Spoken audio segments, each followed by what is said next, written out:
ഇനി ആരെങ്കിലും ഉണ്ടോ നോക്കിയതാ. ഏതായാലും നിന്റെ അച്ഛനെ ഞാൻ സമ്മതിച്ചിരിക്കുന്നു. നിന്നെയൊക്കെ മേച്ചോണ്ട് നടക്കണല്ലേ, ചില്ലറ പാടൊന്നുമില്ല. ആയിരിക്കട്ടെ. നമുക്ക് എത്ര കുഞ്ഞുങ്ങൾ വേണം? ഒരു 5-6 ആയിക്കോട്ടെ അല്ലേ? പിന്നെ ആദ്യ രാത്രിയിലെ ഒരു പാട്ടൊക്കെ വേണ്ടല്ലേ? എനിക്കറിയില്ല പാടാൻ. അറിയാമെങ്കിലും ഇപ്പൊ പാടില്ലെന്ന് എനിക്കറിയാം. ഏതായാലും നമുക്ക് ആ ചടങ്ങ് ഏറ്റിക്കണ്ട. ഇപ്പോഴേ രണ്ടുപേർക്കും ബുദ്ധിമുട്ടില്ലല്ലോ.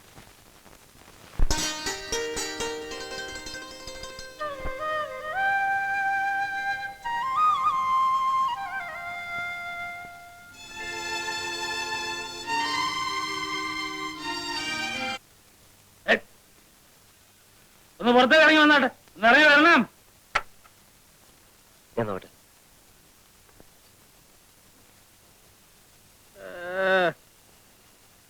ഇല്ലേ, നമ്മൾ എന്തോന്നാന്ന് വീട്ടിൽ വന്ന് പറഞ്ഞേ?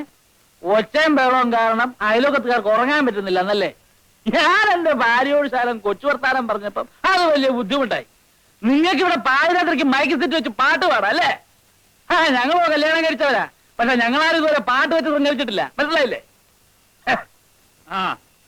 പിന്നെ ഇത് സ്ഥിരമായിട്ടങ്ങ് വെച്ചു നടത്താനുള്ള പരിപാടിയാണെങ്കിലുണ്ടല്ലോ, ഞാൻ എന്റെ തെങ്ങ് മുഴുവൻ കോളാമ്പി വെച്ച് കെട്ടി നേരം വെളുക്കുന്നവരെ പാട്ട് വെക്കും.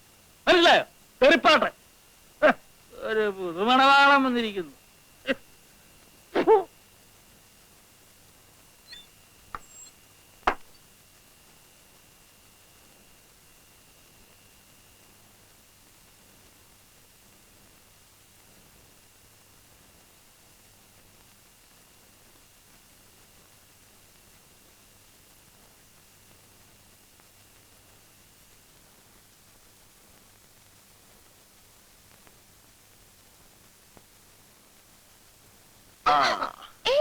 നേരം വെളുത്തറിഞ്ഞില്ലേ? ഇല്ല, കണ്ണടച്ച് തുറന്നപ്പോഴത്തേക്ക് വെളുത്തു പോയതുപോലെ.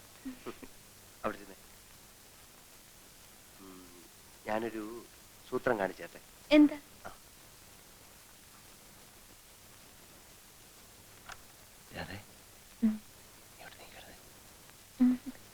പറഞ്ഞേ കേൾക്കണോ?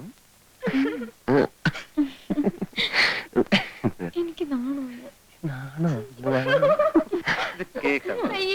എന്തായി കാണിച്ചേ? ആരെങ്കിലും കേട്ടാൽ എന്ത് വിചാരിക്കും? പിന്നെ ഞാനിത് മൈതാനത്തുണ്ട് ഓൺ ചെയ്യാൻ പോകല്ലേ. ഇതേ നമുക്ക് രണ്ടുപേർക്ക് മാത്രം കേൾക്കാനുള്ളതാ. ആദ്യ രാത്രിയുടെ ഓർമ്മയ്ക്ക്. നാണല്ലോ. എന്തിനാ? എനിക്ക് ഈ ഐഡിയ എവിടെ നിന്ന് കിട്ടിയെന്നറിയാം.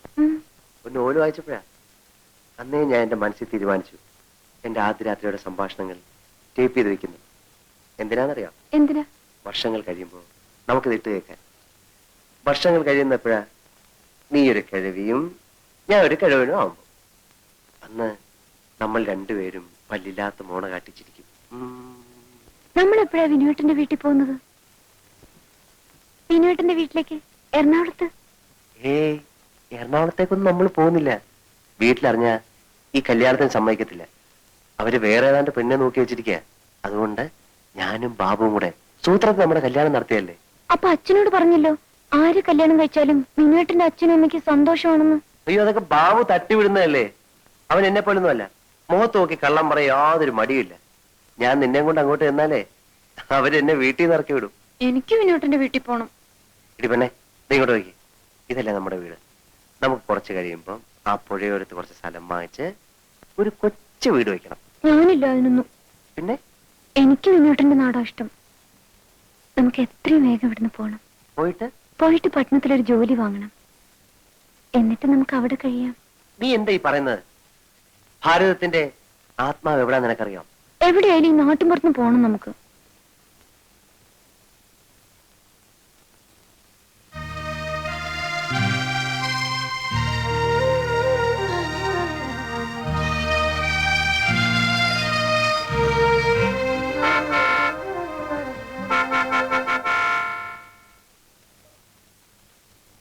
അയ്യോ, നീ ആ തോക്കും, ഞാൻ വിളിച്ചോളാം.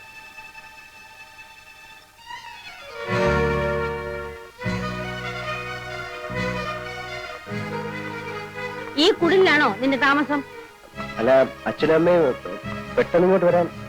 ബാബുവിനോട് നിന്നെയും കൊണ്ടുവരാൻ പറഞ്ഞിരുന്നു. അവനെയും കണ്ടില്ല, നിന്നെയും കണ്ടില്ല. അതുകൊണ്ടാ ഞങ്ങൾ ഇങ്ങോട്ട് പോന്നു. മിസ്സിസ് തമ്പിയുടെ മകളുടെ കല്യാണക്കാര്യം പറയാനല്ലേ? ബാബു പറഞ്ഞു വിവരങ്ങളൊക്കെ. അതുകൊണ്ട് തന്നെ എനിക്കിവിടെ ചില കാര്യങ്ങൾ പെട്ടെന്ന് ചെയ്യേണ്ടി വന്നു. അതെന്താടാ? രാധേ, നീ വന്നേ.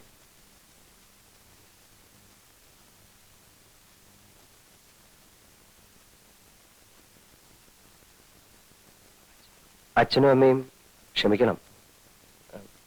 ഇത് എന്റെ ഭാര്യയാണ്. രാധേ, ഇതാണ് എന്റെ അച്ഛനും അമ്മയും.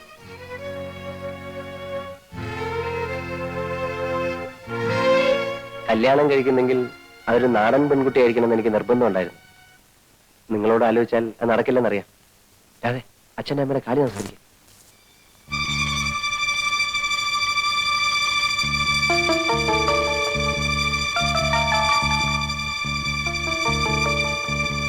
നീ ഇവിടെ വാ, ഒരു കാര്യം പറയാനുണ്ട്.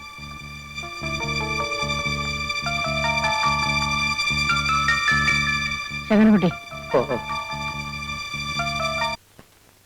കാര്യം എന്താണെന്ന് വെച്ചാൽ നീ വിചാരിച്ച കാറുണ്ട്. എന്നെ വിട്ട് അച്ഛൻ എനിക്ക് അറിയാമെന്ന് എന്റെ ഭാര്യയാണ്.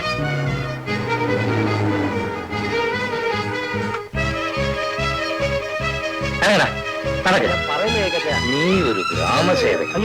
എന്താ ഞാൻ എന്റെ കൊച്ചുകുട്ടിയെ പറ്റാണോ ഇത്? എന്നെ വിടാനാ പറഞ്ഞേ? ഒന്നും ചെയ്യരുത്. വിടാൻ ഞാൻ ഒന്ന് പറഞ്ഞോട്ടെ. ഒന്നും പറയാം, ഞാൻ പറയുന്നൊന്ന് കേക്ക്. ഇവിടെ വാ. എന്ത് കഷ്ടമാണ്. അല്ല, ഒന്ന് പറയാൻ സമ്മതിക്കത്തില്ലല്ലോ. അച്ഛൻ വിടാനാ പറഞ്ഞേ. ഇങ്ങോട്ട് അമ്മേ, അച്ഛൻ എനിക്കൊരു സ്വാതന്ത്ര്യം ഇല്ലേ? ഞാൻ ഇപ്പൊ കല്യാണം കഴിച്ചു. ഇനിയിപ്പോ എന്തോ ചെയ്യും? അല്ല, ഞാനൊരു കാര്യം പറയാമാവോ? കാര്യം പറയാനല്ല, കാർ ഓടിക്കാനാണ് നിന്നെ ഇവിടെ നിർത്തിയിരിക്കുന്നത്. അല്ല, കൊച്ചമ്മ സാറും പറഞ്ഞതുപോലെ ഇത് സമ്മതിച്ചു കൊടുത്താൽ നമ്മൾ സ്റ്റാറ്റസ് തകരും, സമ്മതിച്ചില്ലെങ്കിൽ ബിൽ സാറിന്റെ മനസ്സും തകരും. ഇതിലേത് തകരുന്ന എളുപ്പം? ഇനി തകരുന്നത് തന്റെ തലയായിരിക്കും. പോടോ.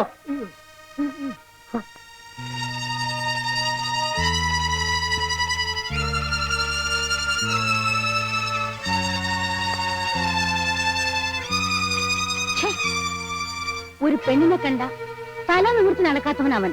എങ്ങനെ സംഭവിച്ചു? അല്ലോ, വിനയ് സാറിന് ഇത്ര ഉശിരുണ്ടെന്ന് എന്റെ സ്വപ്നത്തിൽ പോലും ഞാൻ വിചാരിച്ചില്ല. ഇനിയിപ്പോ ആ കുട്ടിയെ വീട്ടിൽ കയറ്റാണ്ടിരിക്കാൻ അമ്മയുടെ പരിപാടി. സാറിനെ കൊണ്ട് വേറെ കല്യാണം കഴിപ്പിക്കണമെന്ന്. അതിനെ എന്നെ കിട്ടിയിട്ട് വേണ്ടേ? ഞാനും അത് തന്നെ പറയണത്. വിട്ടുകൊടുക്കരുത് സാറേ. പ്രായപൂർത്തിയായ മക്കളോട് മര്യാദ ഒക്കെ വേണ്ടേ? സാറിന്റെ സ്ഥാനത്ത് ഞാനായിരുന്നു കൊണ്ടല്ലോ. അമ്മയാണ് അച്ഛനാണെന്നും ഞാൻ നോക്കൂല, കൈവയ്ക്കും ഞാൻ. ഇവർക്കൊന്നും അത്ര മര്യാദ കൊടുത്തിട്ട് കാര്യമില്ല സാറേ.